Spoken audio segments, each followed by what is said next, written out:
Dia 30. Êxodo 38. E fez o altar do holocausto de madeira de acácia. 5 côvados era o comprimento, e 5 côvados a largura. Quadrado era o altar, e 3 côvados a sua altura. E fez as suas pontas nos seus 4 cantos. As suas pontas eram uma só peça com ele, e o cobriu de cobre. Fez também todos os utensílios do altar, as caldeiras, as pás, as bacias, os garfos e os braseiros. Todos os seus utensílios fez de cobre. E fez para o altar uma grelha de cobre e de rede debaixo da sua borda até o meio dele. E fundiu 4 argolas para os 4 cantos da grelha de cobre, para os cabos. E fez os cabos de madeira de acácia e os cobriu de cobre. E meteu os cabos nas argolas, aos lados do altar, para levá-lo por eles. Oco o fez de tábuas. Fez também a pia de cobre e a sua base de cobre, dos espelhos das mulheres que se congregavam à porta da tenda da congregação. Fez também o átrio, ao lado do sul, ao sul. As cortinas do átrio eram de linho fino torcido, de 100 côvados. As suas colunas eram 20, e as suas bases 20 de cobre. Os colchetes das colunas e as suas molduras eram de prata. Assim também ao norte, 100 côvados. As suas colunas eram 20, e as suas bases 20 de cobre. Os colchetes das colunas e as suas molduras eram de prata. E ao lado do ocidente, cortinas de 50 côvados. As suas colunas, 10, e as suas bases, 10. Os colchetes das colunas e as suas molduras eram de prata. E ao lado do oriente, a oriente 50 côvados. As cortinas para um lado da porta eram de 15 côvados. As suas colunas, 3, e as suas bases, 3. E do outro lado, 15 côvados. As suas colunas, 3, e as suas bases, 3. Todas as cortinas do átrio ao redor eram de linho fino torcido, e as bases das colunas eram de cobre, os colchetes das colunas eram de prata, e o revestimento das suas cabeças era de prata, e todas as colunas do átrio eram ligadas por molduras de prata. E o reposteiro da porta do átrio era obra de bordador, de estofo azul, púrpura e carmesim, e de linho fino torcido, e o comprimento era de 20 côvados, e a altura, na largura, de 5 côvados, conforme as cortinas do átrio. As suas colunas eram 4, e as suas bases 4, de cobre. Os seus colchetes eram de prata, o revestimento das suas cabeças, e as suas molduras eram de prata. Todas as estacas do tabernáculo e do átrio ao redor eram de cobre. Estas são as contas do tabernáculo do testemunho, conforme foram contadas por mandado de Moisés, para o ministério dos levitas, por mão de Itamar, filho de Arão, o sacerdote. E Bezalel, filho de Uri, filho de Hur, da tribo de Judá, fez tudo quanto o Senhor ordenara a Moisés. E com ele estava Oliabe, filho de Aizamaque, da tribo de Dan, mestre de obras, e desenhador, e bordador em estofo azul, púrpura e carmesim, e em linho fino. Todo o ouro que se empregou na obra, em toda a obra do santuário, a saber, o ouro da oferta, foi de 29 talentos e 730 siclos, segundo o ciclo do santuário. E a prata dos que foram contados da congregação foi de 100 talentos e 1.775 siclos, segundo o ciclo do santuário. Um beca por cabeça, isto é, meio ciclo, segundo o ciclo do santuário, de cada um que passou aos contados, da idade de 20 anos para cima, de 603.550. E houve 100 talentos de prata para fundir as bases do santuário e as bases do véu, 100 bases para os 100 talentos, 1 talento para cada base. E dos 1.775 ciclos fez os colchetes das colunas, e revestiu as suas cabeças, e fez as suas molduras. E o cobre da oferta foi de 70 talentos e 2.400 ciclos.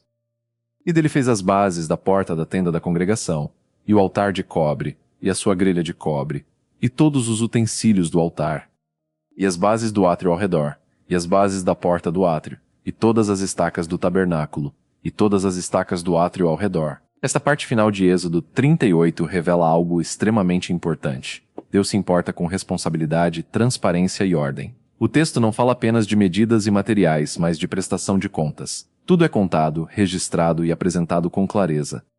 Nada no serviço a Deus é feito de forma obscura ou desorganizada. Cada talento de ouro, prata e cobre é detalhado. Isso ensina que o que é oferecido ao Senhor deve ser tratado com integridade, sem desperdício e sem descuido.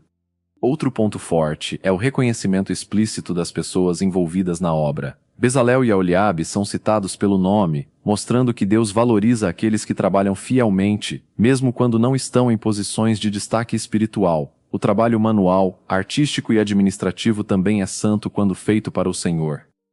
O átrio, que cercava o tabernáculo, simboliza limites santos. Ele mostra que a presença de Deus é acessível, mas não comum. Existe ordem, reverência e separação entre o que é sagrado e o que é comum. Êxodo 38 nos ensina que Deus é um Deus de ordem e clareza. O serviço a Ele exige fidelidade também nos detalhes práticos.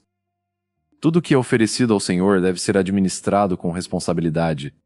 A presença de Deus não habita onde há desorganização, mas onde há obediência, integridade e zelo. Êxodo 39. E de estofa azul, púrpura e carmesim fizeram as vestes do ministério para ministrar no santuário, e fizeram as vestes santas para Arão, como o Senhor ordenara a Moisés. Fizeram também o éfode de ouro, estofa azul, púrpura, carmesim e linho fino torcido, e estenderam as lâminas de ouro e as cortaram em fios, para entretecer no estofa azul, na púrpura, no carmesim e no linho fino, obra de desenhador. Tinha 2 ombreiras que se ligavam às suas 2 extremidades, para que se ligasse. E o cinto do éfode que estava sobre ele era da mesma obra, da mesma peça, de ouro, estofa azul, púrpura, carmesim e linho fino torcido, como o Senhor ordenara a Moisés. E lapidaram as pedras de ônix, engastadas em engastes de ouro, gravadas com gravuras de selos, segundo os nomes dos filhos de Israel, e as puseram sobre as ombreiras do éfode, por pedras de memória para os filhos de Israel, como o Senhor ordenara a Moisés. Fizeram também o peitoral, obra de desenhador, conforme a obra do éfode, de ouro, estofa azul, púrpura, carmesim e linho fino torcido. Quadrado era, dobrado fizeram o peitoral, 1 palmo era o seu comprimento, e 1 palmo a sua largura, dobrado, e engastaram nele 4 ordens de pedras. A primeira ordem era de uma sardônica, 1 topázio e 1 carbúnculo. Esta era a primeira ordem. A segunda ordem era de uma esmeralda, uma safira e 1 diamante. A terceira ordem era de um jacinto, uma ágata e uma ametista. E a quarta ordem era de um berilo, 1 ônix e 1 jaspe, engastadas em engastes de ouro nos seus engastes. E as pedras eram conforme os nomes dos filhos de Israel, 12, segundo os seus nomes. Eram como gravuras de selos, cada uma com o seu nome, para as 12 tribos. E fizeram para o peitoral cadeias de ouro puro, obra de cordões. Também fizeram 2 engastes de ouro e 2 argolas de ouro, e puseram as 2 argolas nas 2 extremidades do peitoral, e puseram os 2 cordões de ouro nas 2 argolas, nas extremidades do peitoral, e as outras 2 pontas dos 2 cordões puseram nos 2 engastes, e os puseram sobre as ombreiras do éfode, na parte dianteira dele. Fizeram também 2 argolas de ouro, que puseram nas 2 extremidades do peitoral, na sua borda interior, junto ao éfode. E fizeram 2 argolas de ouro, que puseram nas 2 ombreiras do éfode, debaixo, na parte dianteira dele, junto à sua junção, sobre o cinto do éfode. E ataram o peitoral pelas suas argolas às argolas do éfode com um cordão azul, para que estivesse sobre o cinto do éfode, e para que o peitoral não se separasse do éfode, como o Senhor ordenara a Moisés. Fizeram também a túnica do éfode, obra de tecelão, toda de estofa azul, e a abertura da túnica no meio dela era como a abertura de uma cota de malha, com uma borda à sua abertura ao redor, para que não se rasgasse. E fizeram nas orlas da túnica romãs de estofa azul, púrpura e carmesim, de linho fino torcido. Fizeram também campainhas de ouro puro, e puseram as campainhas entre as romãs nas orlas da túnica, ao redor. Uma campainha e uma romã, outra campainha e outra romã, ao redor das orlas da túnica para ministrar, como o Senhor ordenara a Moisés. Fizeram também as túnicas de linho fino, obra de tecelão, para Arão e para seus filhos, e a mitra de linho fino, e os ornamentos das tiaras de linho fino, e os calções de linho fino torcido, e o cinto de linho fino torcido, e de estofa azul, púrpura e carmesim, obra de bordador, como o Senhor ordenara a Moisés. Fizeram também a lâmina da coroa santa de ouro puro, e nela escreveram uma escritura, como a gravura de um selo, santidade ao Senhor, e ataram-na com um cordão azul, para prender a mitra por cima, como o Senhor ordenara a Moisés. Assim se acabou toda a obra do tabernáculo da tenda da congregação, e os filhos de Israel fizeram conforme tudo o que o Senhor ordenara a Moisés. Assim o fizeram. E trouxeram o tabernáculo a Moisés, a tenda, e todos os seus utensílios, os seus colchetes, as suas tábuas, os seus varais, as suas colunas e as suas bases, e a cobertura de peles de carneiros tintas de vermelho, e a cobertura de peles de texugos, e o véu da separação, a arca do testemunho e os seus varais, e o propiciatório, a mesa, todos os seus utensílios, e os pães da proposição, o castiçal puro, as suas lâmpadas, as lâmpadas em ordem, e todos os seus utensílios, e o azeite para a iluminação, o altar de ouro, e o óleo da unção, e o incenso aromático, e o reposteiro da porta da tenda, o altar de cobre, e a sua grelha de cobre, os seus varais, e todos os seus utensílios, a pia e a sua base, as cortinas do átrio, as suas colunas, e as suas bases, e o reposteiro da porta do átrio, as suas cordas, e as suas estacas, e todos os utensílios do serviço do tabernáculo, para a tenda da congregação, as vestes untas para Arão, o sacerdote, e as vestes de seus filhos, para ministrarem no sacerdócio. Conforme tudo o que o Senhor ordenara a Moisés, assim fizeram os filhos de Israel toda a obra. E viu Moisés toda a obra, e eis que a tinham feito. Como o Senhor ordenara, assim a fizeram. Então Moisés os abençoou. Êxodo 39 é um dos capítulos mais fortes sobre obediência completa em toda a Bíblia. Não há invenção, não há adaptação, não há criatividade humana acima da ordem divina. A expressão como o Senhor ordenara a Moisés se repete constantemente, mostrando que o povo aprendeu a lição após o bezerro de ouro. As vestes sacerdotais revelam que o ministério diante de Deus exige responsabilidade espiritual, identidade e santidade. Cada detalhe aponta para um Deus que se importa com o interior, mas também com o exterior, porque o exterior reflete a reverência do coração. O peitoral com 12 pedras mostra que o sacerdote carregava o povo sobre o coração ao entrar na presença de Deus. As campainhas e romãs na túnica indicam que o ministério precisava ser percebido, frutífero e vivo. A lâmina de ouro com a inscrição Santidade ao Senhor deixa claro que tudo o que envolve o serviço a Deus deve ser separado para ele. Quando o povo termina a obra, eles a apresentam a Moisés, e Moisés a examina. Só depois de verificar que tudo foi feito conforme o Senhor ordenou, ele os abençoa.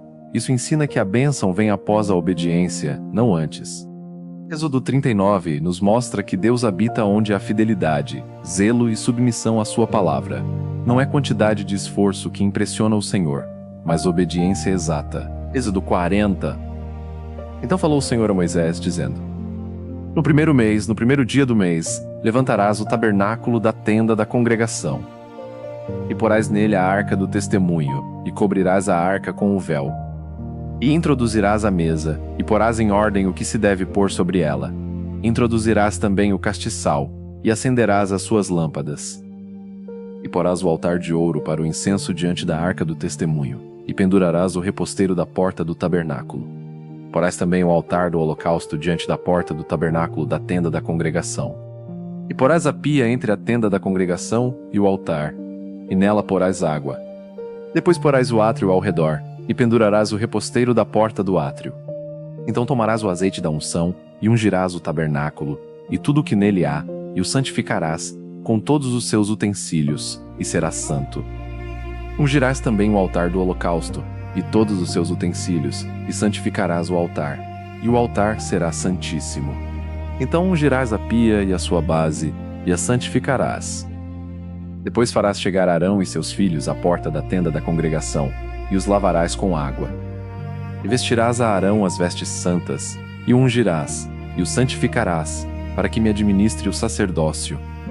Também farás chegar seus filhos, e lhes vestirás as túnicas. E os ungirás como ungiste a seu pai, para que me administrem o sacerdócio, e a sua unção lhe será por sacerdócio perpétuo nas suas gerações. E Moisés fez conforme tudo o que o Senhor lhe ordenara. Assim o fez. E aconteceu no primeiro mês, no segundo ano, no primeiro dia do mês, que o tabernáculo foi levantado.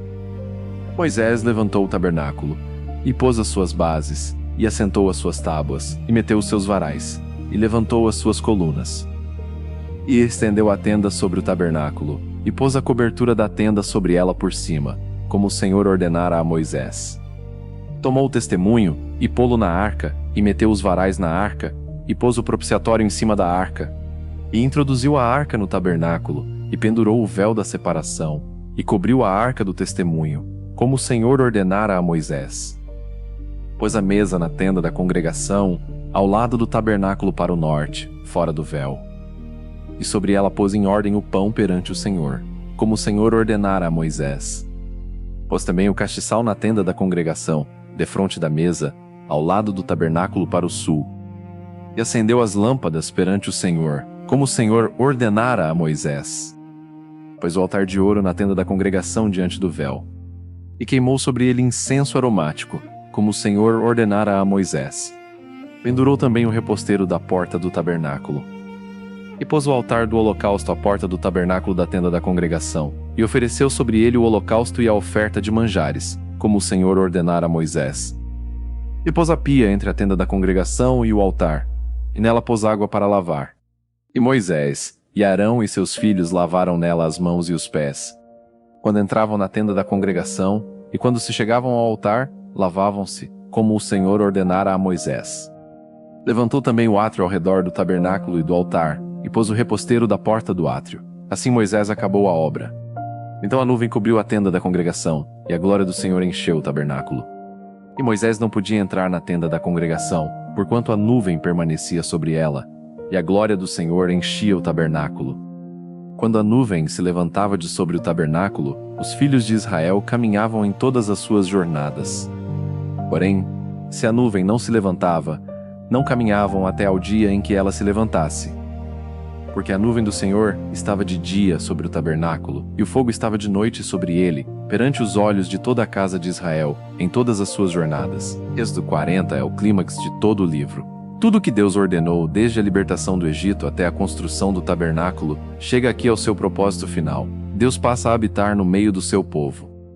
Nada acontece antes da obediência completa. Moisés faz exatamente como o Senhor ordenou, item por item, sem alterar a ordem, sem pular etapas. Isso ensina que a presença de Deus não vem sobre improviso, mas sobre fidelidade.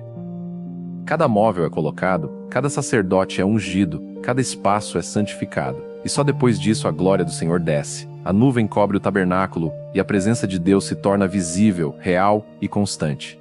A nuvem e o fogo mostram que Deus não apenas habita, mas guia. O povo só caminha quando Deus se move. Quando ele permanece, o povo espera. Isso revela uma vida totalmente dependente da direção divina. Êxodo termina mostrando que o objetivo da redenção nunca foi apenas tirar Israel do Egito, mas trazer Deus para o centro da caminhada do povo. A libertação leva à presença, e a presença passa a governar a vida diária. Esse capítulo encerra Êxodo com uma verdade eterna. Deus habita onde há obediência. Deus guia quem aprende a esperar. A presença do Senhor é o maior tesouro do povo de Deus.